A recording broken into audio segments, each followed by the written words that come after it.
जय हिंद साथियों, मैं जितेंद्र तिवारी आप सभी का स्वागत करता हूं, वेलकम करता हूं।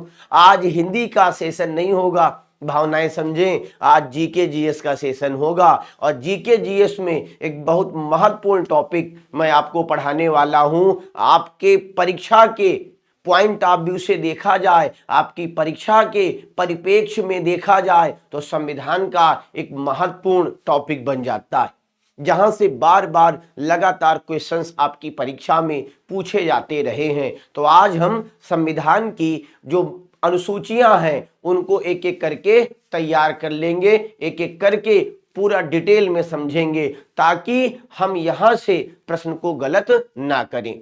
तो आइए श्री गणेश करते हैं अपने सेशन का अनुसूची शेड्यूल।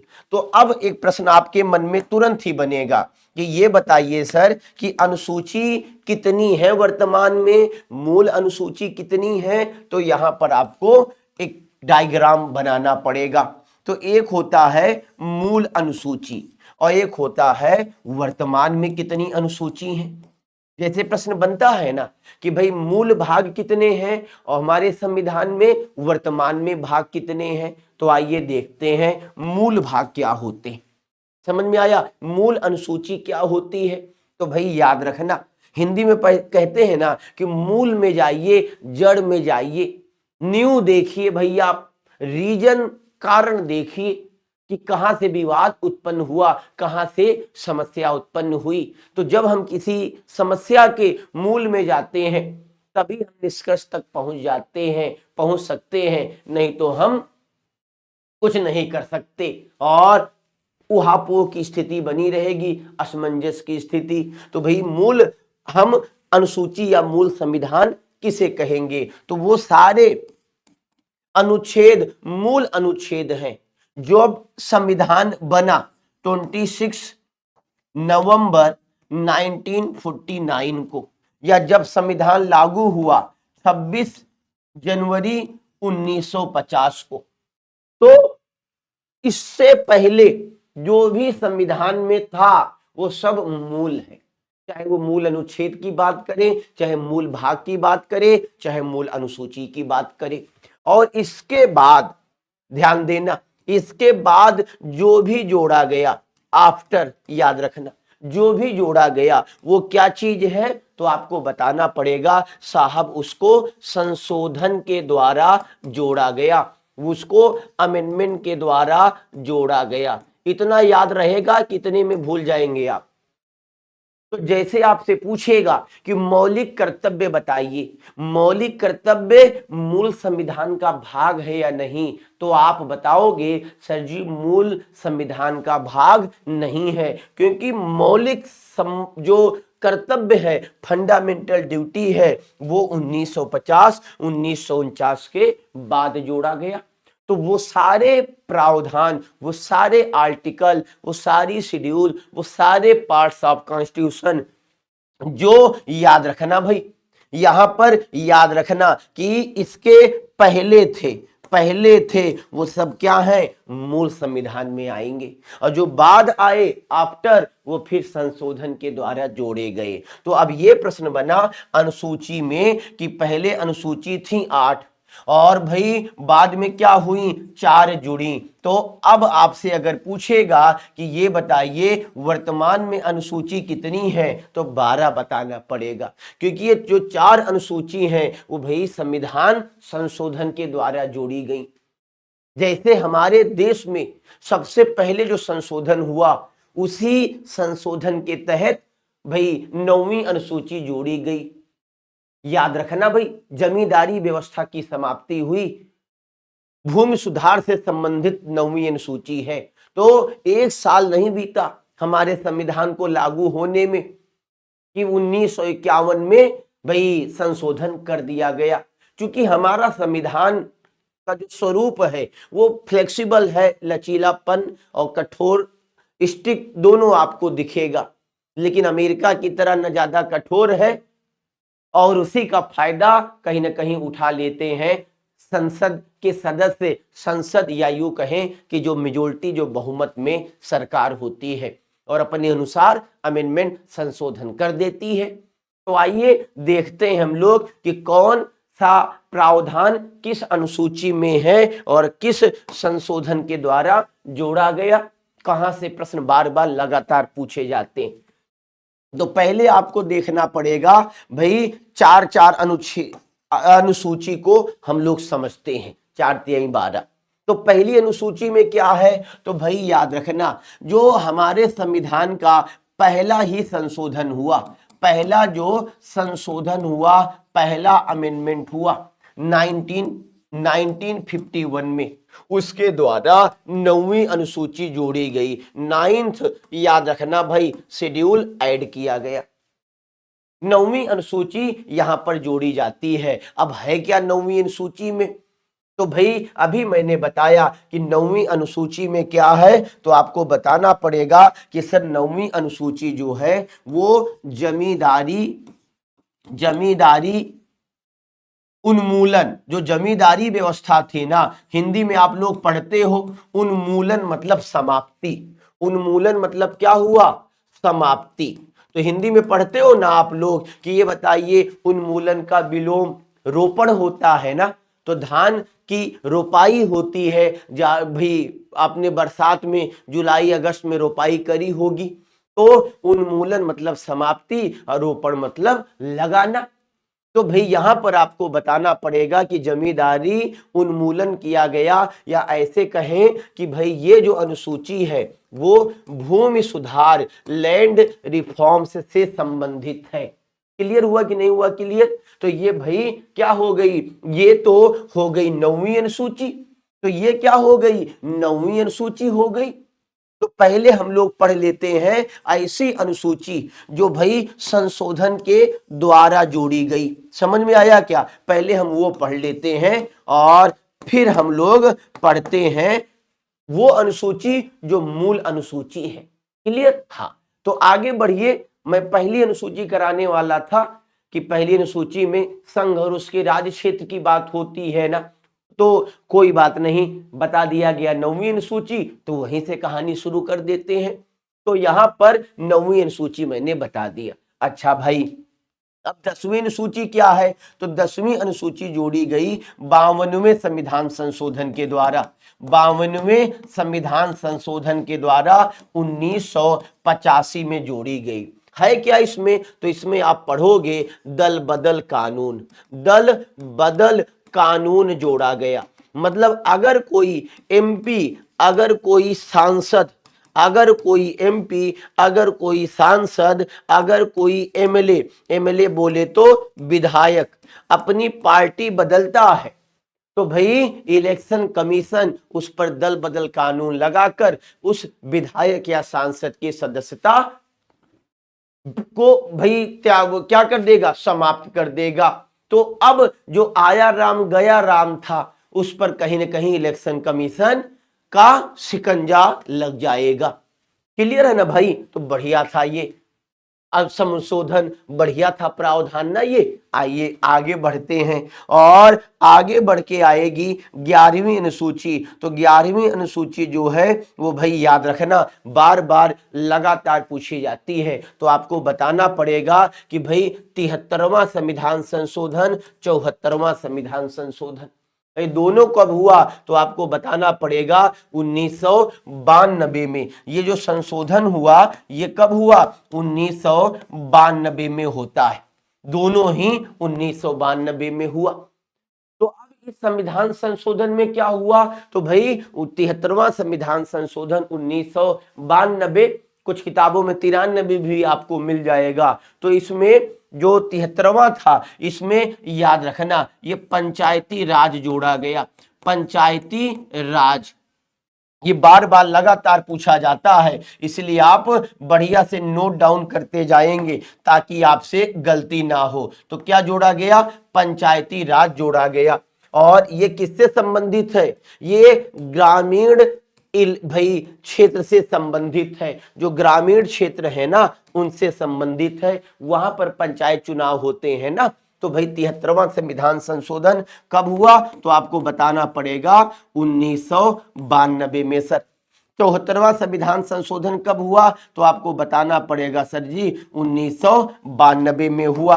क्लियर, ये संशोधन। और ये संशोधन जो है उसमें क्या हुआ, तो ये नगर पालिका से संबंधित है, नगर पालिका से संबंधित है। और नगर पालिका मतलब शहरी चुनाव, तो ये भी नोट कर लेना। तो ऐसे प्रश्न जो बार बार लगातार पूछे जाते हैं, नगर पालिका का मतलब क्या हो गया, तो शहरी या नगरीय चुनाव।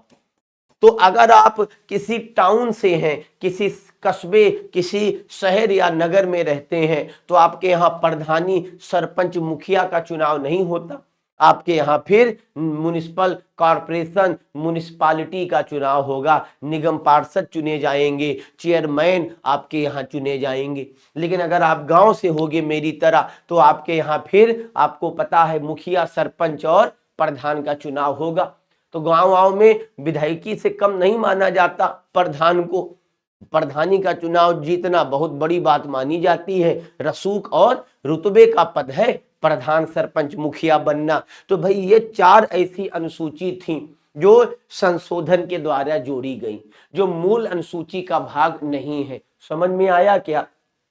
तो कुल अनुसूची 12, 12 में 4 अनुसूची याद हुई क्या, जल्दी जल्दी बताइए भाई। पहली संविधान संशोधन, पहला संविधान संशोधन के द्वारा 9वीं अनुसूची जोड़ी गई, जिसमें क्या है, जमींदारी उन्मूलन है, भूमि सुधार कानून है। और जो 10वीं अनुसूची है 52वें संविधान संशोधन 1985 के द्वारा जोड़ी गई, जिसमें दल बदल कानून है, जिसमें एंटी डिफेक्शन लॉ है, एमपी एमएलए अगर दल बदलते हैं तो फिर उन पर सख्ती की जाएगी।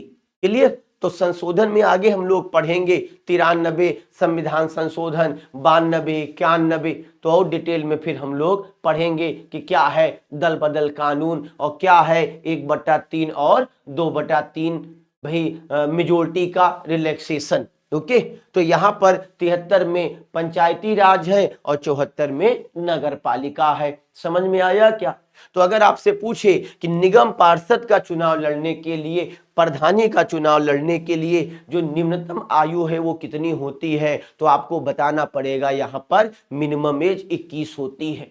समझ में आया? वोट डालने की उम्र तो लोकसभा, विधानसभा, पंचायत हर जगह 18 होती है। क्लियर? चलिए आगे बढ़िए।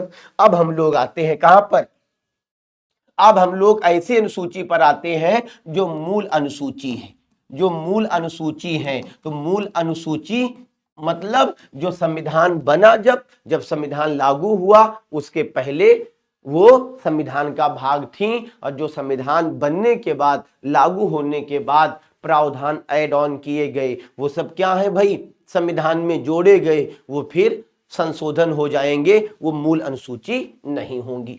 आइए देखते हैं भाई 1, 2, 3, 4। तो पहली अनुसूची में क्या है, जो पहले भाग में है।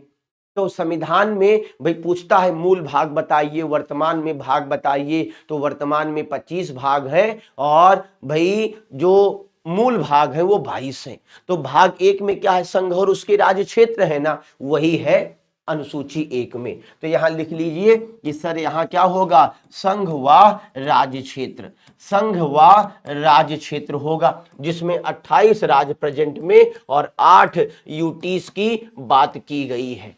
क्लियर है ना? चलिए भाई क्लियर है तो आगे बढ़ जाइए, और आगे आपके सामने देखिए तो क्या लिखा है, भाग 2 नहीं, अनुसूची 2, भाग 1 और अनुसूची 1 है, सेम है, लेकिन भाग 2 और अनुसूची 2 सेम नहीं है। अनुसूची 2 में क्या है, जो संवैधानिक पदाधिकारी हैं उनके वेतन, भत्ता व पेंशन की बात की गई है। ध्यान देना भाई, भत्ता मतलब अलाउंस, जैसे मेडिकल अलाउंस, जैसे आपको पता है भाई रेसिडेंशियल अलाउंस भी मिलता है ना कुछ जगह जहां क्वार्टर कमरे नहीं मिलते। तो भाई वेतन, भत्ता और पेंशन की बात की गई है, किनके लिए, जो भाई संवैधानिक पदाधिकारी हैं उनकी बात की गई है। यहाँ पर आप पढ़ोगे राष्ट्रपति, उपराष्ट्रपति, जो कैग हैं, जो सीजीआई हैं, इन सब पदाधिकारी, महान्यायवादी, इन सब पदाधिकारियों की बात की गई है। और इन पदाधिकारियों के द्वारा ली जाने वाली शपथ, इनकी बात की गई है किसमें, अनुसूची 3 में। तो पदाधिकारियों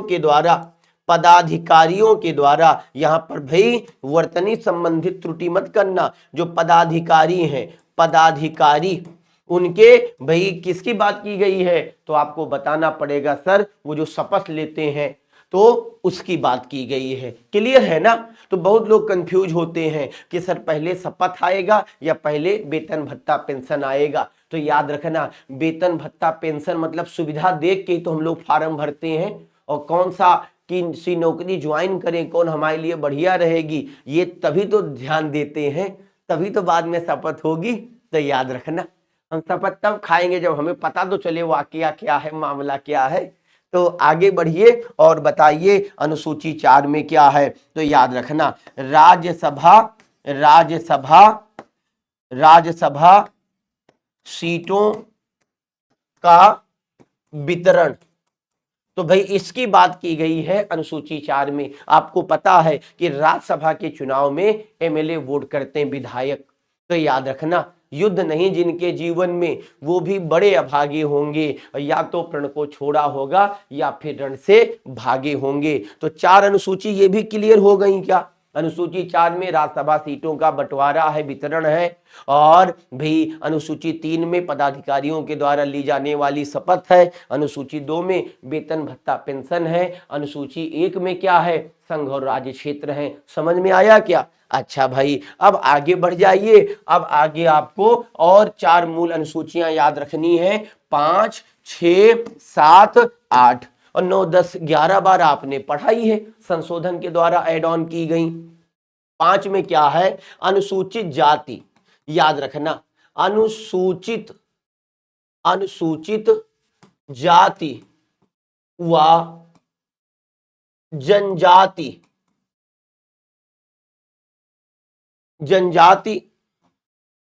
जनजाति लिखते जाना, जनजाति क्षेत्रों के नियंत्रण व प्रशासन का उल्लेख है। क्लियर है ना।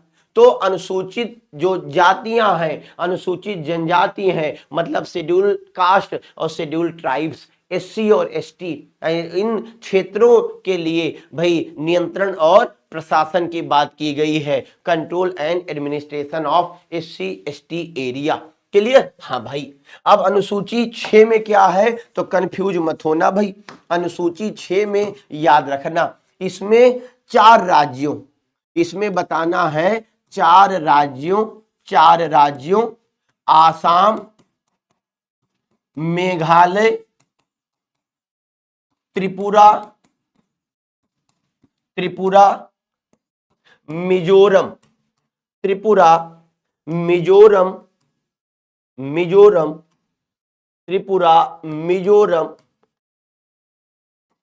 जनजाति राज्यों के, मिजोरम जनजाति राज्यों के ध्यान देना भाई, प्रशासन का उल्लेख है। क्लियर। हाँ भाई, तो याद रखना, administration of 4 tribal states, Assam, Meghalaya, Tripura, Mizoram, इनकी बात की गई है। अनुसूची 5 में सभी अनुसूचित जाति जनजाति क्षेत्रों के प्रशासन और नियंत्रण की बात की गई है। और यहां पर किसकी बात की गई है, यहां पर याद रखना भाई, यहां पर आप देखोगे केवल प्रशासन की बात की गई है 4 राज्यों के। फिर आप आगे बढ़ोगे, 7वीं अनुसूची में क्या है, तो आपको बताना पड़ेगा कि संघ व राज्यों के बीच शक्तियों का बंटवारा है,